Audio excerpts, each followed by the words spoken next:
बंगाल में बीजेपी का master stroke, Shah का भरोसा पत्र वर्सेस ओवैसी का झटका, किसका आखिर बंगाल में पल रहा फाड़ी। नमस्कार, आप देख रहे हैं यूपी 24 नेटवर्क ग्लोबल और मैं हूं आपके साथ निधि विश्वकर्मा। बंगाल का महासंग्राम, पश्चिम बंगाल विधानसभा चुनाव 2026 के पहले चरण के मतदान के लिए अब उल्टी गिनतियां शुरू हो चुकी हैं और आज का दिन बंगाल की राजनीति में सुपर फ्राइडे साबित हुआ है। और आज कोलकाता से लेकर दिल्ली तक सियासी हलचल अपने चरम पर है। आज बंगाल की राजनीति में दो ऐसे धमाके हुए जिन्होंने चुनावी बिसात को पूरी तरह से बदल कर रख दिया है। अमित शाह ने भाजपा का भरोसा पत्र जारी कर दिया है। वादों का ऐसा पिटारा खोला है जो सीधे ममता दीदी की योजना को चुनौती दे रहा है।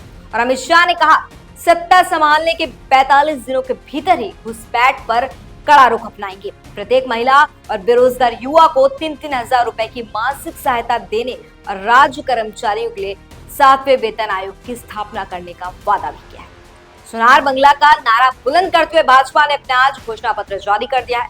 अमित शाह ने इसे भरोसा पत्र का नाम दिया है, जिसके 5 सबसे बड़े वादे जो गेम चेंजर साबित हो सकते हैं। पहला, लक्ष्मी का जवाब अन्नपूर्णा से, यानी ममता सरकार की लक्ष्मी भंडार योजना के जवाब में भाजपा ने राज्य की हर महिला को 3,000 प्रतिमाह देने का ऐलान कर दिया। दूसरा, बेरोजगारी भत्ता, युवाओं के लिए 3,000 मासिक भत्ता और 1 करोड़ का रोजगार वादा।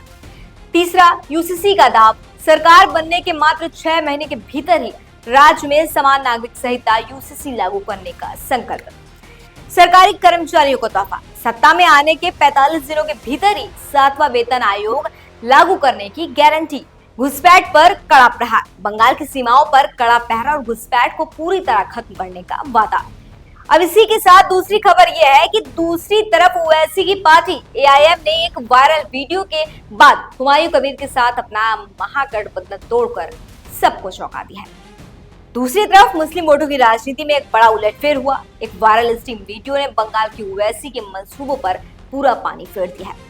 क्या है मामला? टीएमसी द्वारा जारी कथित वीडियो में हुमायूं कबीर भाजपा के साथ 1,000 करोड़ की गुप्त डीलिंग और वोटों के ध्रुवीकरण की बात करते नजर आ रहे हैं। बोला सुरेंद्र जी को बोला, मेरा पास पैसा चाहिए, मैं मुसलमान को इकट्ठा करने के लिए, उनको चुनाव में मेरा पास वोट लेने के लिए पूरा लक्ष्य होगा, 1,000 मिलेगा तब बहुत। अब गठबंधन टूटा, वीडियो सामने आते ही ओवैसी की बात यानी एआईएम ने हुमायूं कबीर से किनारा साफ कर लिया है।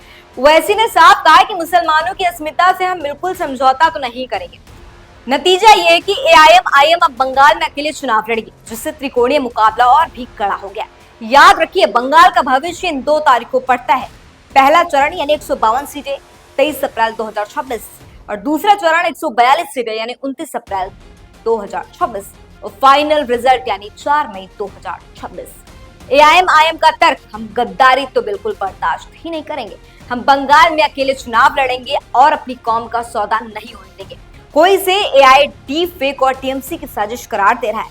उनका साफ कहना है कि उनकी आवाज को एडिट किया गया है। यह गठबंधन टूटना टीएमसी के लिए राहत खबर हो सकती है, क्योंकि वोटों का बिखराव और भी जटिल हो गया है। यह गठबंधन टूटना और टीएमसी के लिए राहत की खबर हो सकती है, लेकिन वोटों का बिखराव और भी जटिल होता नजर आ रहा है। तो दोस्तों, तस्वीर साफ है। एक तरफ भाजपा अपने वादों के साथ फ्रंट फुट पर खेल रही है, वहीं दूसरी तरफ विपक्षी खेमे में दरार पड़ती जा रही है। अमित शाह के भरोसा पत्र ने आज बंगाल की जनता को एक बड़ा सपना भी दिखा दिया, लेकिन क्या जनता इस भरोसे पर मुहर लगाएगी या नहीं?